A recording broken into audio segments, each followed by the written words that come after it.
Seating அரேஞ்ச்மெண்ட்டில் என்னது 2 type இருக்குது. Linear arrangement, circular arrangement. இப்போ சர்க்குலர் அரேஞ்ச்மெண்ட்டில் இப்போ 6 வந்து 6 பேர் 6 நபர் கேட்பாங்க, 5 நபர் கேட்பாங்க, 7 நபர் கொடுப்பாங்க. இப்போ 8 நபரில் கொடுத்துட்டு அது தான் அந்த சர்க்கிளில் யார் யார் எங்கே எங்கே இருக்காங்க அதை நம்ம ஃபைன் பண்ண சொல்லுவாங்க. சரியா? இப்போ என்ன பண்ணுவோம், ஏபிசிடி ஆகிய வந்து எஃப்ஜிஹெச் ஆகிய 8 நபர்கள் வந்து வட்டமாக அமர்ந்துள்ளார்கள்.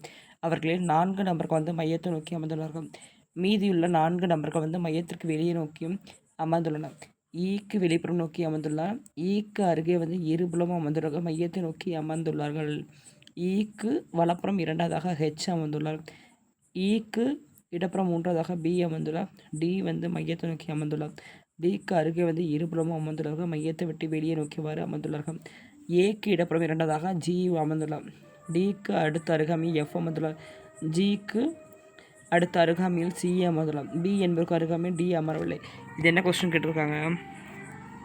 ஃபஸ்ட்டு என்ன கொடுத்துருக்காங்க, இப்போ 4 பேர் வந்து மையத்தை நோக்கியும் 4 பேர் வந்து மையத்திற்கு வெளியே உள்ளாங்களே. அப்போ ஈக்கு வெளிப்புறம் வி வந்து வெளிப்புறம் நோக்கி உள்ளது.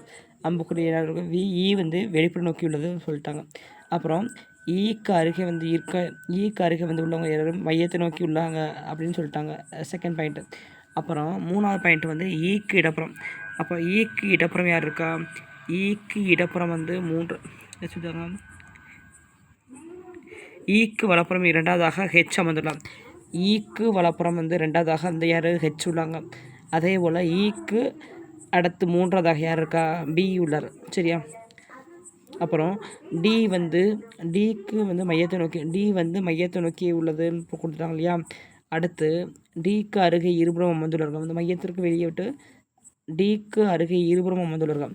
டிக்கு அடுத்து 2 பேர் இருக்காங்களா? எஃப்இ 2 பேருமே வந்து மையத்துக்கு வெளியே உள்ளார் சொல்லிட்டாங்க கொஷினில். அடுத்து என்ன கொடுத்துருக்காங்க, டிக்கு அடுத்த அருகாமை எஃப் அமர்ந்துள்ளார். டிக்கு அடுத்த அருகாமை வந்து எஃப் அமர்ந்துள்ளார். ஜிக்கு அடுத்த அருகாமையில் சி அமர்ந்துள்ளார். ஜிக்கு அடுத்த அருகாமையில் சி உள்ளார். சரியா? அப்புறம் அருகாமை பி என்பவருக்கு அருகாமை டி அமர்வுன்னு கொடுத்துட்டாங்க. ஃபஸ்ட்டு இவ்வளோ என்ன இந்த கொஸ்டின் கொடுத்துருக்காங்க இல்லையா?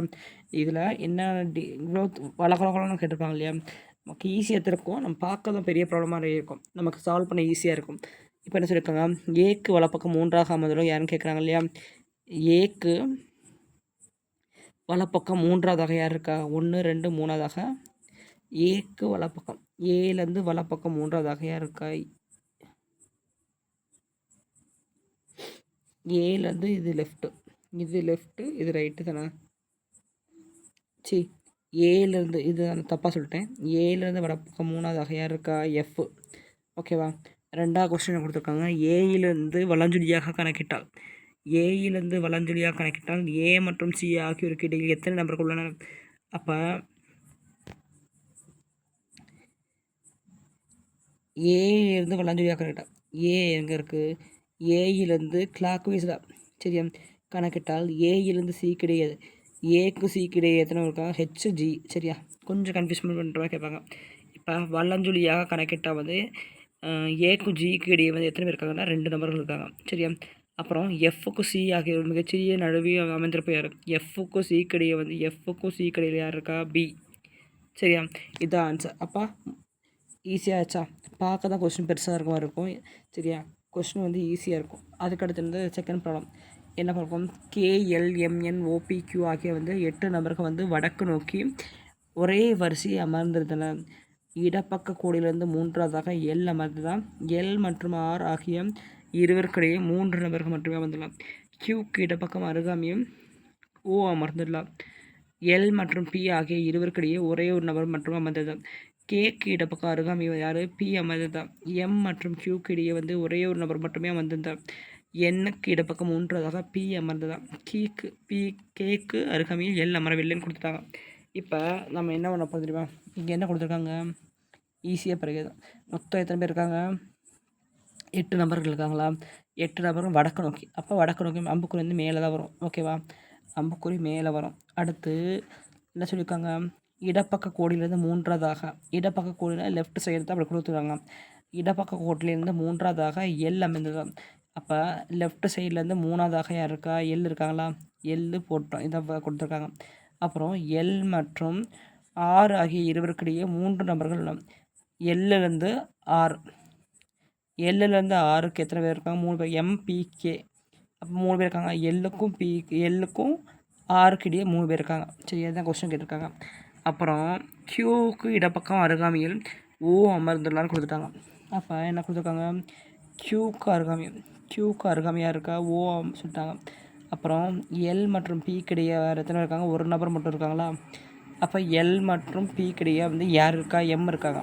அப்புறம் கேக்கு இடப்பக்கம் யார் இருக்கா? பி இருக்காங்களா?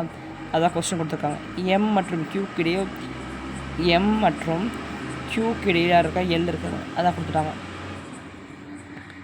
அப்புறம் எண்ணுக்கு இடப்பக்கம் யார் இருக்கா? எண்ணுக்கு இடப்பக்கம் 3ஆவதாக யார் இருக்கா? பி இருக்கா. சரியா, இங்கே பி கொடுத்துட்டாங்க. சரியா, அப்புறம் கேக்கு அருகாமையாக இருக்கா? யாருமே அமரலன்னு கொடுத்துட்டாங்க. சரியா, அவ்வளோதான். இதெல்லாம் ஈஸியாக தானே இருக்குது. நமக்கு ஈஸியாக இருக்கும், நமக்கு கன்ஃபியூஸ் ஆகாமல் நமக்கு அண்டர்ஸ்டாண்ட் பண்ணிக்கலாம். இப்போ எதுக்காக நான் 3 நாள் வந்து நான் ரெகுலராக வந்து இந்த மாதிரி எனக்கு சீட்டிங்காக கொஞ்சம் கன்ஃபியூஸாக இருக்குது. எது லெஃப்ட்டு எது ரைட்டு இந்த மாதிரி ரொம்ப கன்ஃபியூஸாக இருக்குது. இப்போ கண்டினியூஸாக நான் வீடியோ போடுற காரணம் இந்த டாபிக் மட்டும் தான் இப்போ 3 நாள் நான் படிச்சிருக்கேன். இன்ன வரைக்கும் வந்து நான் படித்ததில் இப்போ எல்லா டாப்பிக்குமே அதிகபட்சம் 2 நாள் படிப்பேன். எல்லாமே தான் ஃபஸ்ட் நமக்கு மேக்ஸ் ரீசனிங் இப்போ தான் படிக்க ஆரம்பிக்க இப்போ வீக்லி ஷெடியூல் போட்டு தான் படிக்கணும். என்ன தான் படித்தாலுமே இப்போ எனக்கு என்னென்னா சீட்டிங் அரேஞ்ச்மெண்ட் இப்போ தான் ஃபஸ்ட் படிக்கிறேன். எனக்கு இது பேசிக்கே தெரியாது. அதே போல் எந்த பக்கம் வலப்பக்கம் எந்த பக்கம் எது இடப்பக்கம், அதே போல் சர்க்குலர் அரேஞ்ச்மெண்ட்டில் எது வலது எது இடது அந்த மாதிரி வந்து எந்த டைரக்ஷன் எப்படி வரும் அந்த மாதிரி வந்து ரொம்ப கன்ஃபியூஸ் ஆகிட்டே இருந்துச்சு. அதனால் நான் போட்டு இப்போ எதுவுமே வந்து வராத நம்ம நினச்சி பார்க்கவே கூடாது. இப்போ வரலையா அதை போட்டு ஒரு வாரம் ஆராய்ச்சி ஒரு டாபிக் படிக்கிறோமா அது தெளிவாக படிச்சுப்போம். இப்போ நம்ம ஷெடியூல் போட்டு மேக்ஸ் ரீசன் எல்லாம் ஃபுல் ஃபோக்கஸ் பண்ணிட்டாலே நமக்கு எல்லாமே சிலபஸ் கவர் பண்ண மாதிரி. நம்ம தியரிட்டிக்கலாக ஃபிசிக்ஸு கெமிஸ்ட்ரி பாட்னி இதெல்லாம் நமக்கு வந்து எல்லாமே வந்து ஒரு நாளைக்கு வந்து ஒரு டாபிக் வச்சாலும் ஈஸியாக வந்து ஒரு ஃபிசிக்ஸா ஒரு 10 நாளில் சிலபஸ் கவர் பண்ணிடலாம். அப்போ அந்த மாதிரி நம்ம என்னென்னா மேக்ஸ் ரீசனிங் வந்து எப்படி எது இப்போ வரல அவ்வளோதான். நம்ம படிக்கணும்னு நினைப்போம். என்னடா இவ்வளோ கஷ்டமாக இருக்குது அப்படின்னு நினச்சி போயிட்டே இருந்ததுன்னா டாபிக் ஈஸியாக வந்து கவர் பண்ண முடியாது. அப்போ நம்ம என்ன பண்ணணும், ஒரு டாபிக் படிக்கிறோமா ஒரு டாப்பிக்கை வந்து நம்ம தரோவாக முடிச்சுட்டு அடுத்த டாபிக் போகணும். இப்போ வரலையா போட்டு ப்ராக்டிஸ் பண்ண நமக்கு வந்து லேர்னிங் ஆகிரும். இப்படி தான் கான்செப்ட் நம்ம புரிஞ்சுக்கிறோம். சரியா, நம்ம ஃபஸ்ட்டு வந்து எல்லாமே மக்கப் பண்ணக்கூடாது. நமக்கு பேசிக் நம்ம தெரிஞ்சுக்கிட்டு போகணும். இதுதான் சரியா. இப்போ என்ன சொல்லியிருக்கேன், எனக்கு உண்மையிலே மேக்ஸு ரீசனிங் இதெல்லாம் மேக்ஸை பொறுத்தவரைக்கு சும்மா ஆவரேஜ் ஸ்டூடெண்ட் தான். நம்ம ஒன்றும் ரொம்ப பெருசாக நம்ம நிறையா மற்றவங்க நமக்கு மேக்ஸ் பார்த்தோன்னே நம்ம போகிற ஆள்லாம் நான் கிடையாது. உண்மையிலே ஆவரேஜ் ஸ்டூடெண்ட் தான். சரியா, மேக்ஸில் ஒரு 10th லெவலில் ஒரு 64 அவ்வளோதான் மார்க் ஸ்கோர் பண்ணேன். சரியா, எனக்கு மேக்ஸ் சுத்தமாக வராது. அதனால் இப்போ நான் எனக்கு சீட்டிங் அரேஞ்ச்மெண்ட் இப்போ இது கன்ஃபியூஸ் ஆகிட்டே இருந்துச்சு. என்னடா பண்ண போகிறோம், சரி இந்த டாப்பிக்கு ஸ்கிப் பண்ணி நம்ம நினச்சி வச்சுட்டே இருந்தேன்.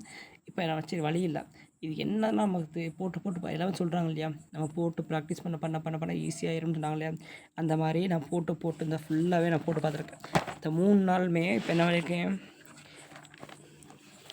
மேக்ஸை பொறுத்தளவுக்கு நீங்களே பாருங்கள், மேக்ஸு ரொம்ப கன்ஃபியூஸாகிட்டே இருந்துச்சு. இப்போ சீட்டிங் அரேஞ்ச்மெண்ட்டோட 3 நாள் ப்ராக்டிஸ் பண்ணியிருக்கேன். சீட்டிங் அரேஞ்ச்மெண்ட்டுக்கு நீங்களே பாருங்கள்.